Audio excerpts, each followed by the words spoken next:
Hey everyone, Jason from BodyWorx Physio here today to talk to you about meniscus injuries. So I thought I'd give a quick video because we've been seeing a few people coming through with this type of injury. So it's really common, especially as we're getting into the winter sports season. So meniscus, what is it? I've got a handy model of the knee here. You can see my kneecap is falling off a little bit on it. So we've got our knee. So if we look side on, we can see the meniscus, this little bit right in here. And if we peel the kneecap back out of the way, you can see them just in there. So we've got one either side, a medial and a lateral meniscus, or the meniscus on the inside of your knee and the meniscus on the outside of your knee. So these structures play a really important role in our knee. They help to give extra shape to the bones, how they meet, so that it's not just two flat bones. So it gives that extra shaping around the bones, it gives it extra stability. It also adds extra cushioning and protects the cartilage surfaces of the bones when we're pounding down on them as we're running. Now, if you go back probably a couple of decades realistically, people used to, as soon as they got them injured, they'd just whip these things out because they thought, oh, our knees can function without them. What we do know now, though, is it is best if you can keep more of it in there. So the more meniscus that you can maintain in your knee for longer term, the less degeneration, the less arthritis you're going to develop, and the slower it will come on. And that's why you see the specialists are less likely to operate straight away. So what are the main ways that we can injure the meniscus? So the main ways are usually a pivoting movement. So if you're stationary on your feet and you twist, that can cause an injury to this meniscus area. The other things are just coming down hard on it, hyperextending your knee when it fully extends backwards. All those sort of things can cause an injury in here. So we see them as simply as getting tackled in the wrong direction when on the footy or soccer field or netball field, getting sideswiped by a wave, twisting, getting out of a car. If you're carrying stuff around the garden, you hit a hole and twist down while you're carrying stuff. All those type of things can cause a little injury in this meniscus. We also know that as we get older, the properties of the meniscus change. So when we're young, it's nice and rubbery and flexible, and it heals really well.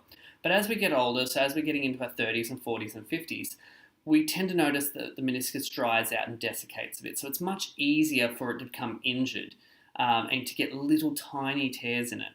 So the symptoms of a meniscus injury, you can have multiple things happen. We can get swelling in through the kneecap, and in around the kneecap and in the knee joint. You can get pain just around the back of the knee. So we'll often feel that as an achy tightness that is worse when you try and fully bend the knee or fully straighten it. And what that is, it's the fluid that's in the actual knee joint getting pressed out the back and what we call a Baker's cyst. The other symptoms can be just joint line pain, so it can be tender around each side of the joint line, pain with bending and squatting or lunging or running. And in serious cases, it can click, or the actual knee can lock into place and you can't move it out of place, or it can give way. When we're assessing it as a physio, we're looking for that joint line tenderness. We're looking for swelling in through the knee joint. Indications that we may need extra imaging done on it. So if you've done it as an acute sports injury or something, there is a Medicare item that you can get a bulk billed MRI referral from your GP. If we're suspecting that there is an acute, so that means a sports or a traumatic related tear, or if we're suspecting an ACL tear, so your anterior cruciate ligament is torn. And that's only within a certain age group. So they recently brought the age down so that it's not for old age knees into our 70s and 80s, unfortunately, anymore. It's only for younger knees because we know that there's going to be some tears and degeneration by that age. The other thing we're looking at is we do a certain number of clinical tests. So we're looking for pain reproduction or locking. If there is a locking of the knee, so that the main things we want to get an MRI for is if there is locking, if it's giving way, or if it's persistent pain. So we've worked on it for a number of weeks, done all our conservative management through loosening out the muscles, getting you going with exercises, taping and supporting it, and there's still pain and swelling. We look at getting an MRI to see what's happening in there and decide whether we need to then go down the path of seeing an orthopedic specialist to review that.